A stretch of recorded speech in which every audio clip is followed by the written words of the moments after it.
કૃષ્ણં વંદે જગદ્ગુરું.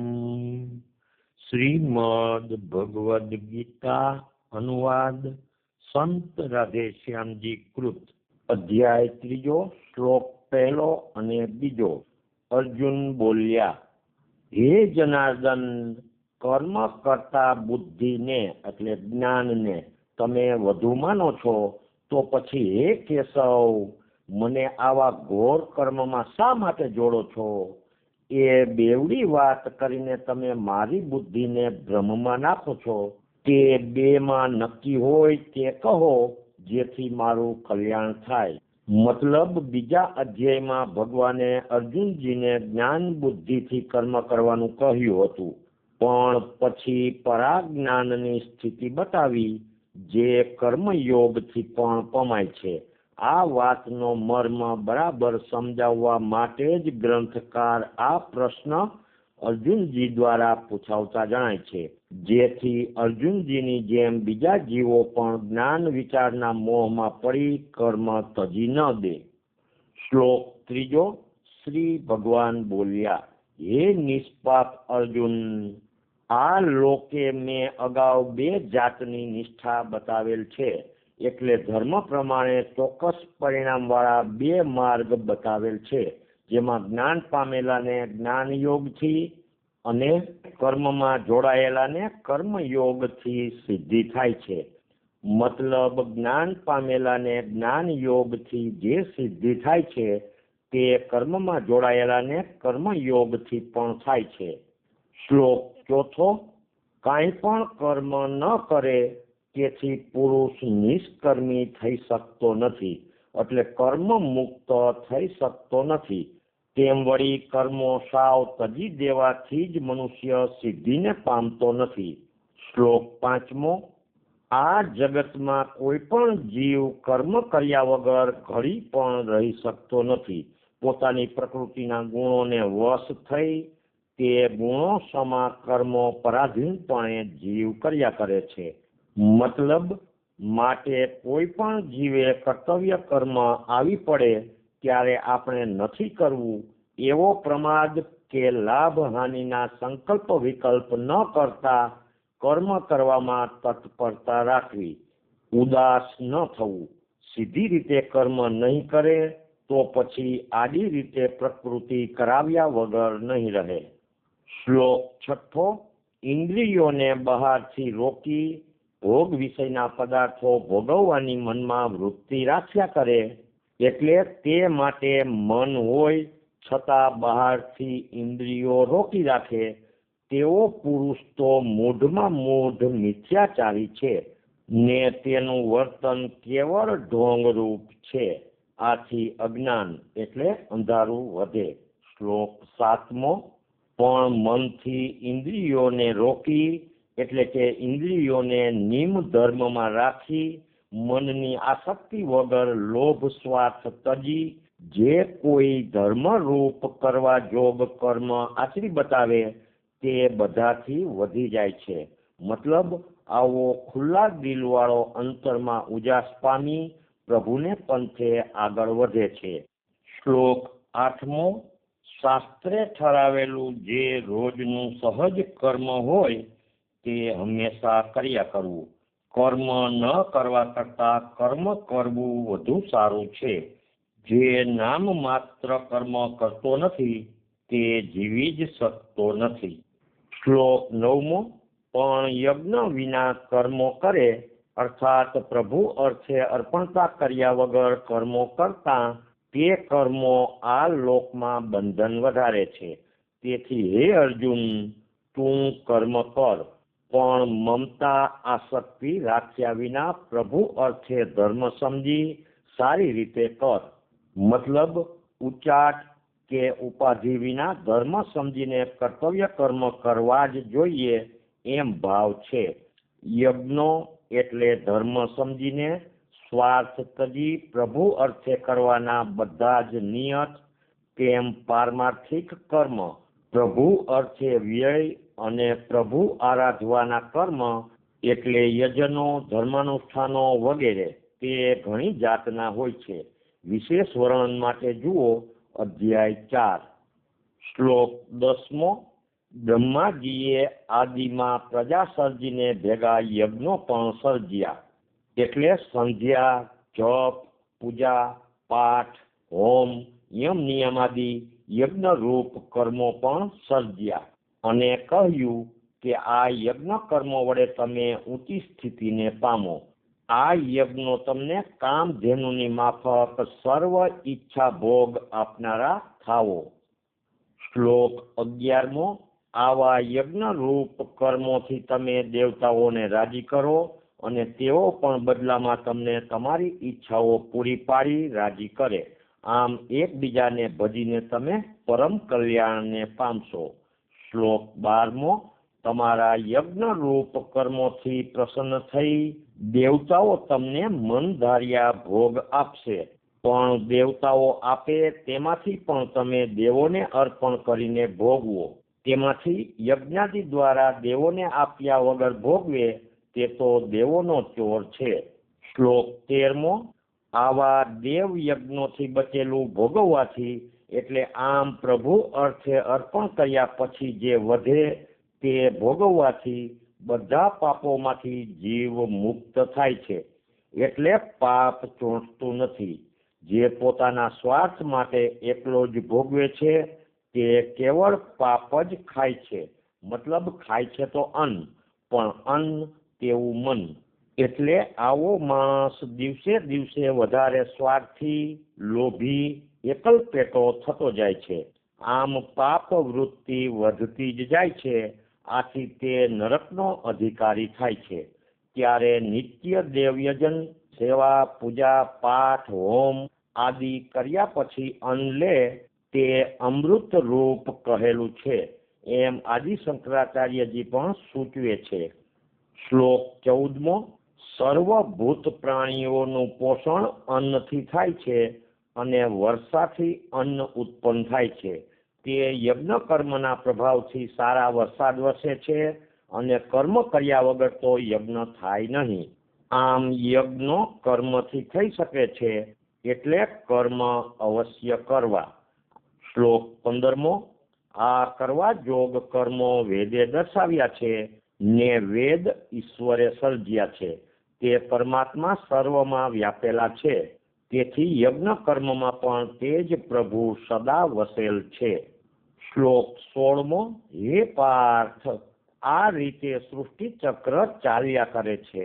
તે અનુસાર આ લોકમાં જે નથી વર્તતા તે કેવળ વિલાસી પાપ ભર્યું વૃથા જીવન ગાળે છે. અર્થાત જે લોકો યજ્ઞાદિ ધર્મ કર્મ વગરનું જીવન ગાળે છે તેમનું જીવન પશુ તુલ્ય છે. ખાય પીએ ઊંઘે રડે પશુ પંખી બધી જાત, તે પ્રમાણે જન કરે પશુ માનવ શું ભાત. શ્લોક 17.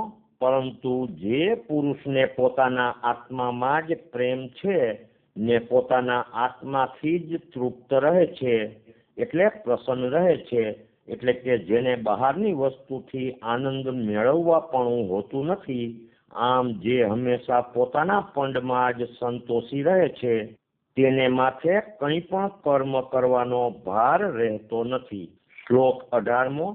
આવો આત્માથી જ સુખ પામેલો આત્મારામ કોઈ ટાણે કર્મ કરે કે કોઈ ટાણે ન કરે તેમાં તેને કોઈ હેતુ હોતો નથી, કારણ કે કોઈ પણ પ્રાણીમાં તેને સ્વાર્થ કે કોઈનો પક્ષ કે કોઈની લાડ હોતા નથી. શ્લોક 19. માટે કોઈ પણ વાતની ખોટી મમતા રાખ્યા વગર આ રીતે કરવા જોગું તેમ આવી પડે તે કર્તવ્ય કર્મ સદા કર્યા કર, એટલે આચરી બતાવ. આ રીતે જે સ્વાર્થ, લોભ કે લાલચ તજી મેં કર્યું એમ ખોટી મમતા વગરનો વર્તે છે તે પુરુષ ઊંચા પદને પામે છે. શ્લોક 20. જનક રાજા જેવા રાજર્ષિઓ કેવળ કર્તવ્ય કર્મ કરવાથી જ સિદ્ધિને પામ્યા છે. એટલે કર્મની યુક્તિ જાણે તે સિદ્ધિ પામે. લોકનું કલ્યાણ વિચારીને પણ તારે કરવા જોગ કર્મ કરવા જોઈએ. શ્લોક 21મો. મોટા પુરુષો જેમ વર્તી બતાવે છે તે રસ્તે લોક સમૂહ અનુસરે છે. જે રીતે તેઓ વર્તીને દાખલો પાડે છે તેને પ્રમાણ માની લોકો વર્ત્યા કરે છે. શ્લોક 22મો. હે અર્જુન, આ જગતમાં મારે કંઈ પણ કર્તવ્ય કરવા પણ નથી. 3 લોકમાં મને કોઈ પદ કે પદાર્થ મળ્યા નથી એમ નથી, તેમ મેળવવા પણ નથી. છતાં પણ કરવા જોગ ધાર્મિક તેમ લૌકિક બીજા કર્મ પણ હું આચરી બતાવું છું. મતલબ નિત્યના કર્મનો ત્યાગ કદી યોગ્ય નથી. શ્લોક 23મો. હે અર્જુન, હું બરાબર ચીવટથી સાવધ રહીને ધર્મરૂપ કર્તવ્ય કર્મ ન આચરી બતાવું, એટલે ધર્મરૂપ ફરજો અદા ન કરું, તો હું જે ચીલો પાડું તે ચીલે બધી રીતે લોકો ચાલવા માંડે. મતલબ તો ખોટો દાખલો પડે ને બીજા મનુષ્યો પણ મારો દાખલો બતાવી રોજના નિયત કર્મો પણ છોડી દે. શ્લોક 24મો. આમ હું કર્મ ન આચરી બતાવું તો આ લોકનો ઉચ્છેદ કરનારો એટલે નાશ કરનારો તેમ સંકરતા વર્તાવનારો થાઉં, જેથી પ્રજાનો નાશ થાય. કારણ કે કુળ જાતિની ચાલતી પ્રણાલિકા ભૂલાઈ જતા મનુષ્યો મનના તરંગોને વશ થઈ મનને ગમે તેમ વર્તવા માંડે. કોઈ સંયમ નિયમનું લક્ષ્ય ન રહે, તેથી ધર્મના ચીલા ચોક્કસ માર્ગો ભૂલાઈ જાય ને ભ્રમિત દશા થઈ જાય. પ્રજામાં જાત ભાતનો કે પોતાના કુળ ધર્મો કે કર્મનો કંઈ પણ વિવેક કે વર્તારો ન રહે ને તેથી મનુષ્યો પોતાની સ્થિતિથી નીચે પડે, અધોગતિમાં જાય. આનો અર્થ જ નાશ. શ્લોક 25મો. હે અર્જુન, અજ્ઞાની લોકો ખોટી મમતાથી એટલે પોતાની ટૂંકી સ્વાર્થ બુદ્ધિથી ખોટા આગ્રહ બાંધી કર્મો કરે છે, ત્યારે વિદ્વાનોએ તો આસક્તિ વગર લોક કલ્યાણની ભાવનાથી એવા જ કર્મ ઉદારતાથી કરવા ખંત રાખવી. જુઓ ગીતા અધ્યાય 18 શ્લોક 5 અને 6. શ્લોક 26મો. કર્મની ખોટી આસક્તિ રાખી કર્મને જ વળગી રહેનારા કર્મ જળ મનુષ્યોને કર્મ કરતા રોકવા નહીં, પણ કરવા જોગ બધા જ કર્મો જ્ઞાનીએ પોતે આ યોગ બુદ્ધિથી પ્રભુ અર્થે આચરી બતાવી તેમને પણ સારી રીતે કર્મ કરતા શીખવવું. મતલબ પોતાને કર્મ કરવાની જરૂર ન હોય તો પણ લોકહિત વિચારી કર્મનો ત્યાગ કરવો નહીં ને આમ ખોટો દાખલો પાડી કર્મ કરતા લોકોને અટકાવવા નહીં. કારણ કે અજ્ઞાની લોકો પણ દેખાદેખીથી પોતાને જરૂર હોવા છતાં કરવા જોગ કર્મો છોડી દઈ પરિણામે અધોગતિમાં જાય, એટલે ભ્રષ્ટાચાર, સંકરતા, વિનાશમાં જાય.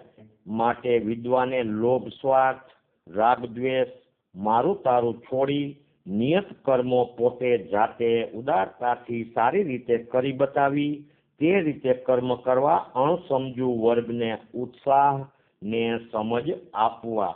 આવો ગીતાશાસ્ત્રનો સ્પષ્ટ મત આ શ્લોકમાં વ્યક્ત થાય છે. શ્લોક 29 ફરીથી તે જ હકીકત ભારપૂર્વક કહે છે. શ્લોક 27. બધે ટાણે દરેક જીવ જાતિ સ્વભાવના ગુણોથી જાતિના કર્મો સહજ કર્યા કરે છે. તેનો ખોટો અહંકાર કરી હું પદ કરી જીવ તેમાં ખોટો બંધાય છે. મતલબ ખરેખર કરતા હરતા એક પ્રભુ જ છે, એટલે સહજ રીતે કર્મ થયું માને તો ન બંધાય. જીવ મેં કર્યું તેમ ખોટું માને છે, તેથી બંધાય છે. શકટનો ભાર જેમ શ્વાન તાણે. નરસિંહ મહેતાજી. શ્લોક 28મો.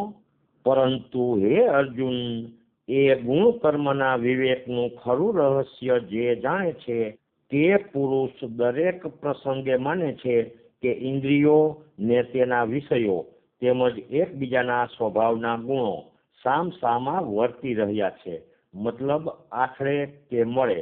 આમ સમજી ગુણોના વ્યવહારથી તે લેપાતો નથી, એટલે સંઘર્ષથી તે લેપાતો નથી, અર્થાત તેની સ્વસ્થતાને કંઈ અસર થતી નથી. એટલે કે તેને અંતરમાં મમતા, કુભાવ, ચીડ, હરખ, શોક કે એવા વિકારો થતા નથી. ખુલાસા માટે જુઓ અધ્યાય 14. પોતાના જાતિ સ્વભાવમાં રૂઢ થઈ ગયેલા ગુણોમાં મોહ પામેલા મનુષ્યો સ્વાભાવિક ગુણોથી સહજ થતા કર્મોને દેશ, કાળ, સ્થિતિ, સંજોગ જોયા વગર વળગીને સેવે છે. એટલે સ્થિતિ સંજોગના ફેર થાય તો પણ પોતાના કર્મની જીદ છોડતા નથી. એવા ઓછી બુદ્ધિવાળા અજ્ઞાનીઓને પૂરા સમજુએ તેમના રાહમાંથી ડગાવવા નહીં. એટલે તેમની બુદ્ધિમાં ભ્રમ ન કરાવવો, કર્મ ચૂકવવા નહીં. મતલબ પણ શ્લોક 26માં કહ્યા પ્રમાણે સાચી સમજણ આપવી. સ્થિતિ ફેરને લઈ કર્મક્રિયા ઉપાસનાના સ્વરૂપમાં ઊંચા નીચો ફેર રહે. શ્લોક 30મો. હે અર્જુન, માટે બધા કર્મોના ફળ પરિણામનો ભાર મારા માથે નાખી અંતરાત્માને ઓળખી, એટલે જ્ઞાન વિવેકથી ઓળખી મનના સર્વ સંકલ્પ વિકલ્પો, આશા અપેક્ષાઓ ને મારા તારાની મમતા મેલી વગર સંતાપે લડી લે, એટલે કર્તવ્ય કર્મ બજાવ. શ્લોક 31મો. મેં તને આ જે માર્ગ બતાવ્યો તે માર્ગને પૂરી શ્રદ્ધાથી કીડ કે અણગમો રાખ્યા વગર જે મનુષ્યો સદભાવથી પાળશે તેઓ પણ કર્મના બંધનોથી છૂટી જશે. એટલે કે કર્મ મુક્ત સ્થિતિને પામતા તેના ઉપર કર્મ કરવાનો બોજો ન રહે અને કરે તો પણ બંધાય નહીં. શ્લોક 32મો. મેં જે આ સમતાનો યોગ માર્ગ બતાવ્યો છે, એટલે ફળ પરિણામમાં સમબુદ્ધિરૂપી કર્મયોગનો માર્ગ બતાવ્યો છે, તેના પર ચીડ રાખીને તે પ્રમાણે ન વર્તે, એટલે તે માર્ગ પાળે નહીં તેવા લોકોને કેવળ અજ્ઞાની, મહામૂઢ, હૈયાસુના, સ્વસ્થિતિથી પડેલા જાણવા. શ્લોક 33મો. જ્ઞાની પુરુષ પણ પોતાની પ્રકૃતિ સ્વભાવ પ્રમાણે જ વર્ત્યા કરે છે. દરેક પ્રાણી પોતાની સહજ પ્રકૃતિના વેગથી સ્વભાવ પ્રમાણે કર્મ કર્યે રાખે છે, તો તેના પર અંકુશ કે અટકાયતથી પણ કંઈ વળે નહીં. આમ જીવો પરાધીન. મતલબ પ્રકૃતિના ગુણ સત્વ, રાજસ, તામસ. તેમાં સત્વ ગુણ પિત્ત પ્રધાન, તેથી બુદ્ધિ તીવ્ર પણ પ્રકૃતિ તેજ, ઉગ્ર. રજોગુણ વાત પ્રધાન, એટલે પ્રકૃતિ ચંચળ, ઉત્સાહી પણ ઉછાંછળી. તમો ગુણ કફ પ્રધાન, એટલે દેખાવમાં ગંભીર, ટાઢો પણ અજ્ઞાન, જડતા, ઊંડી લૂંચાઈ વધારે. પૂર્વ કર્માનુસાર આ ત્રણ ગુણના ચિત્ર વિચિત્ર મિશ્રણોને લીધે અનેક પ્રકારના સ્વભાવો બને છે. જન્મથી પ્રાણીને જેવો સ્વભાવ મળ્યો તે પ્રમાણે જ સહજ વર્તાઈ જવાય જ. આ સહજ વલણ રોકી શકાય નહીં. આના ખુલાસા માટે જુઓ અધ્યાય 14 ને અધ્યાય 18.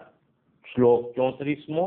દરેક ઇન્દ્રિય તેમજ ઇન્દ્રિયોથી સેવાતા ભોગ પદાર્થો પરત્વેના વ્યવહારમાં રાગ દ્વેષ સહજ ઊભા થાય છે જ. જીવના અમર પંથના પ્રવાસમાં રાગ દ્વેષ એ બેઉ મોટા ડાકુ આડા ઊભા છે. મતલબ કર્મ બંધન થાય તેવું પક્ષપાતી વર્તન કરાવે છે. તે વાટ પાડુઓને જરા પણ વશ ન થવું. મતલબ પ્રાણ અને ઇન્દ્રિયોના વ્યવહાર વર્તનમાં રાગ દ્વેષને વશ ન થાય તો કર્મ બંધન ન ચડે ને અંતર શુદ્ધિ થાય.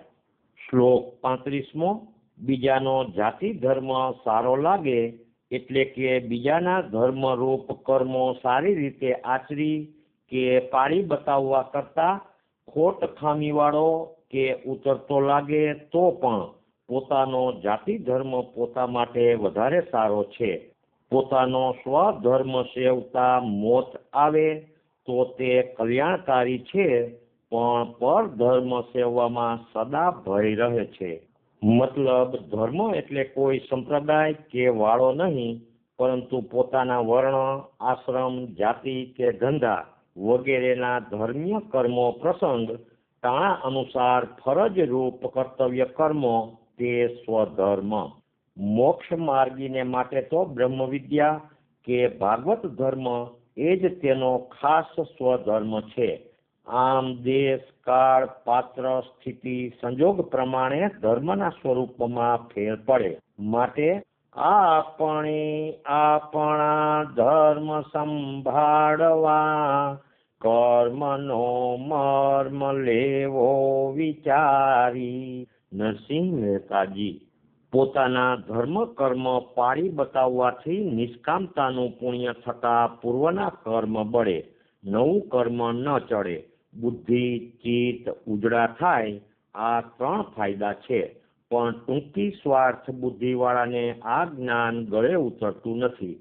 ગમે તે ભોગે સ્વકર્મ પાળી બતાવવું એ જ વીરતા છે. શ્લોક 36મો. અર્જુનજી બોલ્યા, હે ભગવાન, પુરુષને જરા પણ ઈચ્છા ન હોય તે છતાં બીજાથી પરાણે ધકેલાઈ પાપાચરણ કરી બેસે છે, એટલે અધર્મ કરી બેસે છે. તે અધર્મ કોણ કરાવે છે? શ્લોક 37મો.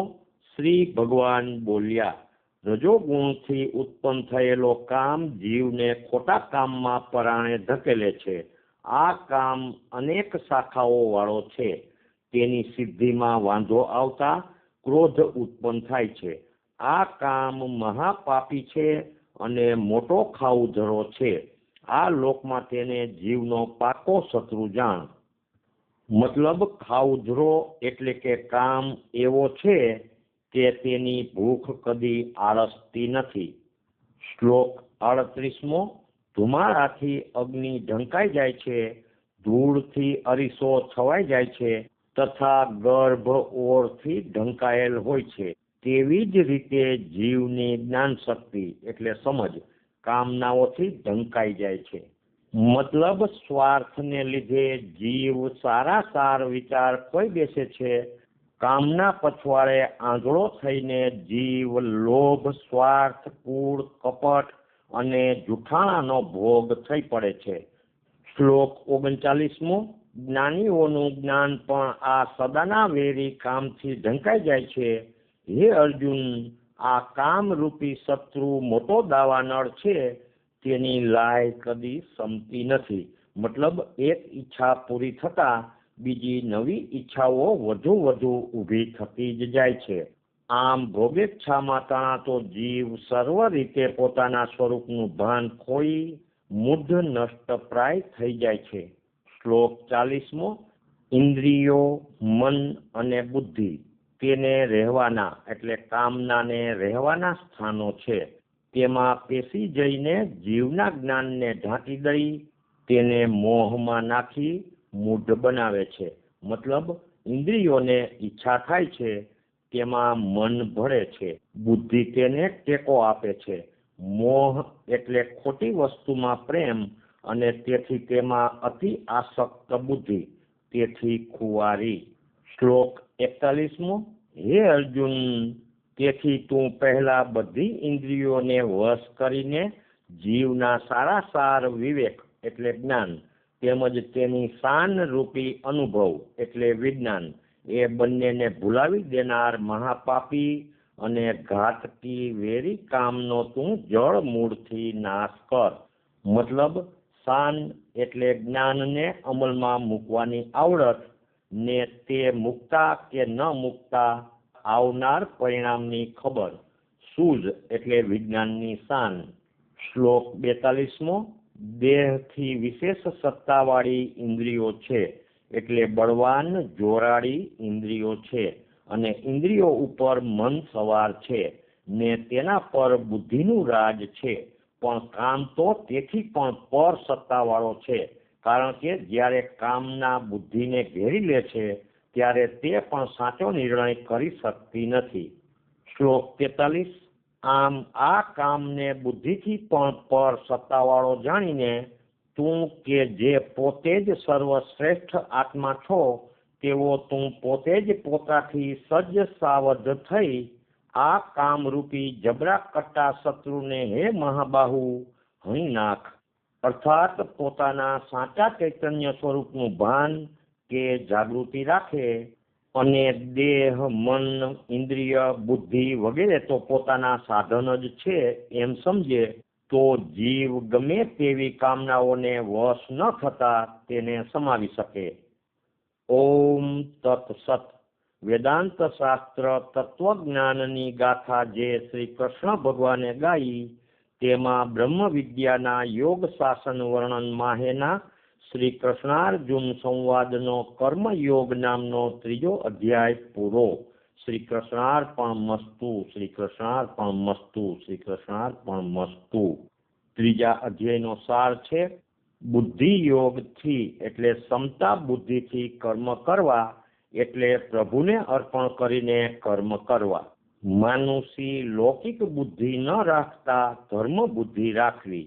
કર્તવ્ય કર્મ કરતા ઘર બેઠે સિદ્ધિ થાય પણ કર્મમાં લોભ, સ્વાર્થ ને રાગ દ્વેષ તજવા. તેમ પ્રભુએ આપેલું ભાગ પાડી ભોગવવું. તેથી શુદ્ધ બુદ્ધિ થાય. કામનાઓ અધર્મ કરાવે છે તો કામરૂપ શત્રુને પોતાના સ્વરૂપમાં સજ્જ સ્થિર રહીને મારવો. તેથી નિષ્કામપણે ધર્મ સેવી શકાય. તે માટે પહેલા ઇન્દ્રિયોને કાબુમાં રાખવી, ખાસ કરી આંખ ને કાન. કારણ કે જોયું કે સાંભળ્યું ના જે તેનો ભાવ ન ઉપને. રોકી લે ઇન્દ્રિયો તેનું ચિત્ત સ્થિર થઈ ઠરે. ભાગવત એકાદશ સ્કંદ અધ્યાય 26 શ્લોક 23. કર્તવ્ય કર્મમાં તત્પરતા રાખવી એમ ભગવાન પોતે પણ આચરીને બતાવે છે અને જનક રાજા જેવા પણ કર્તવ્ય કર્મથી જ સિદ્ધ થયા છે. મોટાઓ યોગ્ય કર્મ આચરી ન બતાવે તો પ્રજામાં ખોટો દાખલો પડે અને સંકરતા ફેલાય. માટે કરવા જોગ કર્મ બધાએ કરવા જ, તજવા નહીં એમ ગીતા શાસ્ત્ર તો ભારપૂર્વક દર્શાવે છે. શ્રી કૃષ્ણચંદ્ર દેવ કી જય. દ્વારિકાધીશ કી જય. રણછોડરાય કી જય. નરસિંહરામ મહારાજ કી જય. સદગુરુદેવ કી જય. રાધે શ્યામ. રાધે શ્યામ.